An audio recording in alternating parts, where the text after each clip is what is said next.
नमस्कार हॅलो कसे सर्व. तर आज आपण आपल्या घरी आहे आणि आपले पाहुणे आता निघत आहे. पाहुणे तर तुम्हाला सांगितल्याचा व्हिडिओमध्ये कालपासून आपल्याला दिसत आहे. तर ताई आलेले आहे, सर्व तयार झालेले आहे. असं चला 2 दिवस झाले ताई म्हणते थांबत नाही. ताईला म्हणलं थांब, रुद्र पण थांबत नाहीये. कसं वाटलं तुला 2 दिवस येऊन? कसं वाटलं? कसं वाटणार आहे? मस्त वाटणार आहे. काय काय झालं, काय काय घडलं, काय काय नाही? लय मोठं काम घडलं, तुम्हाला माहितीच होतं काय घडलं होतं. तर काय सांगायची गोष्ट नाही. आता आम्ही चालू जाण्याले आत्याला म्हणलं चला सोबत, आत्या नाही म्हणता. आणि आता चला आता ऐकून गेल्यावर आपल्या तिकडे सुद्धा शॉपिंग करणं लग्नाची. लग्न यायला थोडं जवळ तर आत्याला म्हणलं मी चला म्हणून. पण आत्या म्हणते मी रुद्रच्या बर्थडेच्या 1 दिवस अगोदर येणार आहे. तर म्हणलं बरं तसं. रुद्रच्या बर्थडे लोक आहे हो, आता 31 तारखेला येते आत्या आणि मग लग्नासाठी राहून देते ना. त्या म्हणलं आताच चला, पण म्हणलं मग 4-5 दिवस अगोदर येता म्हणलं. मग सोनाल राणी येणार आहे त्या 30 तारखेला येतात. त्यामुळे मग 30 तारखेला तुम्ही पिया. बघू ना, आपलं जर काम झालं थोडंसं काम आहे, कामाचं झालंय तर मग लवकर पाठवून देतो. 600 रुपये लवकर पाठवून देऊ. तर चला मग आता आम्ही चाललो आता घरी. आणि तिकडे आता सुद्धा व्हिडिओ येणार आहे तुम्हाला. तर चला मग. युद्धाचे भातकाचे पैसे द्या नाही कोणाला अजून दे आण. सगळं हाय कर ना एकदा. अरे दिले रे बापा, दिलदार आहे रे, दिलदार आहे. घेऊ का? नको घे. हाय कर ना सगळे. हाय कर. इकडे इकडे इकडे इकडे इकडे पप्पी दे. अरे बापा, चला मग. चल तयार झाले सर्व. बॅगा भरल्या का? भरल्या पप्पा काय. चला आता अशा बॅगा पण भरलेल्या सर्व. अशा बॅगा एकदा सर्व भरलेल्या. कारण आता येईल म्हटलं घेऊन जा काही होतं, पण वजन काय नेत नाही म्हणजे जास्त, त्याच्यामुळे छोट्या छोट्या दोन बॅगा भरल्या चालल्या.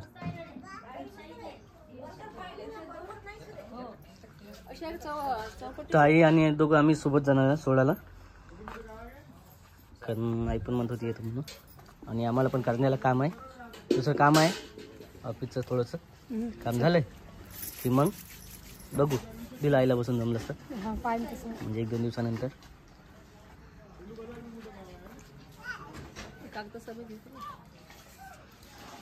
तर सध्या थेट जालन्याला जाणार नाही तू? डायरेक्ट गाडी आहे की नाही? डायरेक्ट आहे ना, लागतात गाड्या येतात 2-3 गाड्या. बरोबर एकदा बसलं मग तर चढ करायचं काम नाही.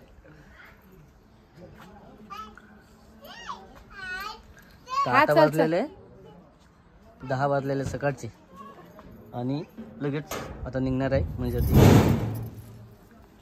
कारण जवळपास 5 तास लागतात जालन्याला जायला आणि बसनं उशीर पण होऊ शकते. बघा कसं काय वाटलं तुला कालची शॉपिंग? मस्त शॉपिंग दाखवली मी. शॉपिंग आमच्या व्हिडिओमध्ये जाऊन बघा तुम्ही. शॉपिंग करायला आम्ही कोणत्या साड्या घेतल्या तर सुद्धा समजेल तुम्हाला.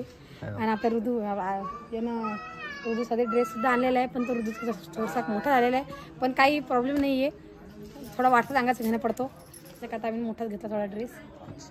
आणि त्याच्या आताच्या घरचा ड्रेस घेतला तो लहान घेतला. काय करसान, तो आता डेली यूजसाठी काढणं पडेल वापरायला. असं काही झालेलं आहे.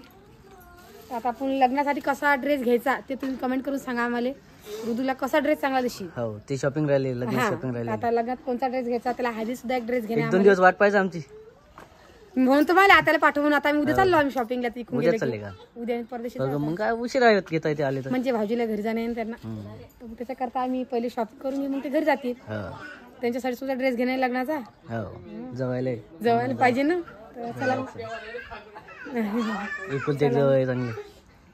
सगळं व्यवस्थित करून घेऊन मग ते लग्नाच्या अगोदरच्या दिवशी येतील. ते हळदीच्या दिवशी, बर्थडेला काही येणार नाही ते रुद्रच्या घरी. काम आहे त्यांना त्याच्यासाठी. चला मग आता आम्हाला ह्याला उशीर जायला, लांब जाणे ना बाप्पा. लांब जाणार. चाल मग काढ. रुद्र लढत आहे आता. कधी येशील बेटा?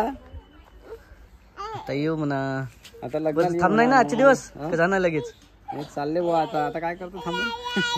थांबा तसं आजचे दिवस. आता थांबू आता लग्नाला या मस्त 2-4 दिवस आली की या लग्नासाठी आहे की नाही. हा पाय आमची गाई कशी होईल पाय. हो भाई का भाई. आईने बॅग घेतल्या ना, काढल्या सर्व. आई झाली त्याची गाय पडून. तर आता आम्ही निघत आहे आमच्या गाडीनं. याला ऑटोत बसून द्यायचं आहे ताईला आणि आईला. आणि या गाडीवर आम्ही 2 जण जाणार आहे ऑटोच्या मागे. निघत आहे थोड्या वेळातच.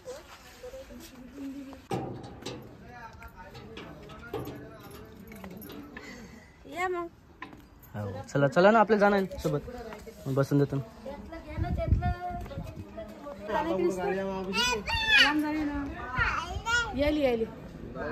चला पप्पा थांबून दे इथं. पप्पाला थांबून दे. तू जाय बस. हो ना.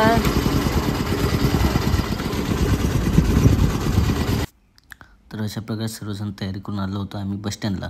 तर बघा बसस्टँडवर गाडी काही लागली नव्हती, त्याच्यामुळे सर्व मोबाईल पाहत होतो. रुद्राचे पप्पा आणि मनशाताई मोबाईलवर व्हिडिओ वगैरे बघत होते, कारण काय करायचं टाईमपास म्हणून. बोरिंग होत होतं सर्वांना आणि चालू होतं मोबाईलमध्ये. बघा रुद्र, कारण मोबाईल लहान मुलांना मोबाईल खूप प्रिय आहे. मोबाईल भेटला की तो कुठेही असो त्याला काही कळत नाही आणि मोबाईलमध्ये लागून राहतात. तर आईला अचानकच रडू आलं होतं. काय झालं तर अजून जुन्या आठवणी आठवल्या होत्या. बहुतेक काहीतरी असेल, कारण त्यांनी काही सांगितलंच नाही विचारलं तर. आणि मनीषाताई पण चर्चा करत होती त्याच विषयावर की नेमकी काय झालं काय नाही, कशामुळे तुम्ही लढत आहेत. ते काही सांगत नव्हते, आईनं काही सांगत नव्हती. काय आठवलं तर ताईला थेट बसून देणं होतं जालन्यासाठी. संभाजीनगर गाडी पकडणं होतं आम्हाला म्हणजेच ताईला, दादाला आणि रुद्र असे सर्वजण 3 जण जाणार होते. आणि आम्ही नंतर जाणार होतो. आईला पण बसून द्यायचं होतं नंतर. थोडंसं काम असल्यामुळे आम्ही थांबून गेलो होतो. तर आई काही सांगतच नव्हती नेमकं काय झालं काय नाही. तर बाजूचे पण होते, त्यांना पण जायचं होतं संभाजीनगरच, म्हणून सर्वजण तिथं थांबलेले होते.